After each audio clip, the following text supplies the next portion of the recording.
Смотрите, конечно, в России настроения были за Карабах, общественность, конечно, была за Карабах, но политика была направлена в иную сторону, и результаты, они сказались. То, что Пашинян был за сдачу Карабаха, это, знаете ли, дело такое, тут нужно много чего еще прояснить.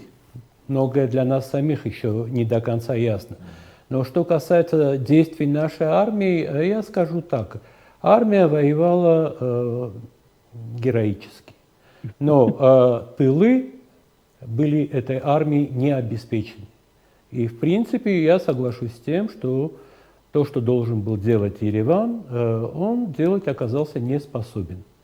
Если здесь умысел это или просто люди, которые были на тот момент ответственны за ведение политики по ведению военных действий и организации взаимодействия тыла и фронта, они оказались не способны эту работу качественно выполнить. Но, с другой стороны, очевидно и то, что был создан по итогам этой войны русско-турецкий мониторинговый центр, целью которой было мониторить территорию Нагорно-Карабахской республики совместными усилиями с тем, чтобы там, одни говорят, чтобы сохранялась мирная ситуация, другим казалось, что эти совместные действия были направлены на то, чтобы сопротивление внутри Нагорного Карабаха не набрала ту силу, которая могла бы перечеркнуть результаты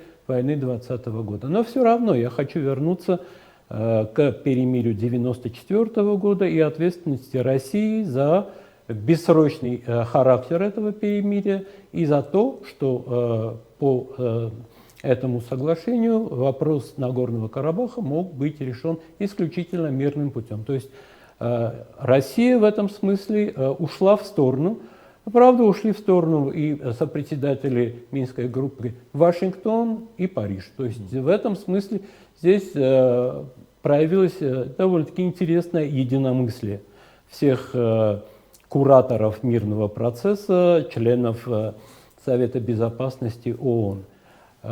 Поэтому вот это последнее заявление МИД России, да, в принципе, МИД России перечисляет заслуги и те действия, которые производились миротворческим контингентом. И напоминание только о 9 пункте. Мы сейчас об этом... Да, там много чего рассказывается российской общественности о том, как российские миротворцы пытались сохранить мир в регионе и как это не получилось. Но о том, что это не получилось, там всерьез, в принципе, ничего не говорится. Говорится о том, как они старались.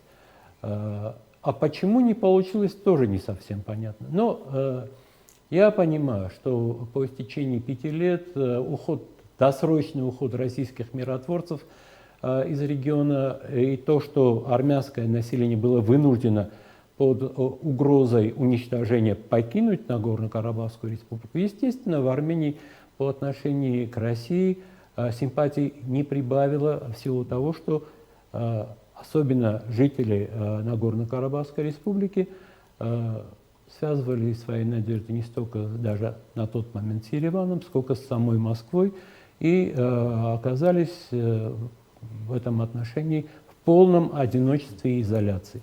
То есть это естественным образом наложило определенный